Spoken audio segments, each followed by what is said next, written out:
Praise lord అందరికీ. జకరియా గ్రంథము 2వ అధ్యాయము 10వ వచనంలో దేవుని వాక్యం ఈ విధంగా సెలవిస్తూ ఉంది.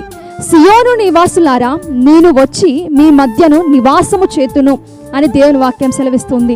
దేవాతి దేవుడే మన మధ్యకు వచ్చి మనతోనే నివాసం చేసే, మనం ఒకవేళ కష్టాలు వచ్చినా, ఇబ్బందులు వచ్చినా, ఇరుకులు వచ్చినా వాటిలన్నిటి నుంచి తప్పిస్తాడు.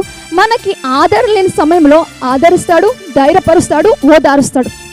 మన మధ్య ఆయన నివాసం చేస్తే మనకి ఎటువంటి లోటు ఉండదు, ఒంటరితనం అనేదే ఉండదు. చాలాసార్లు ఒంటరిగా ఉన్నామని బాధపడుతూ ఉంటాం, చాలాసార్లు ఆందోళన చెందుతూ ఉంటాం.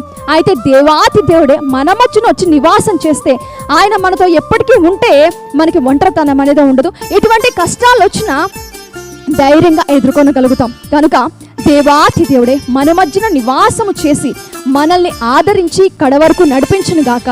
ఆమేన్.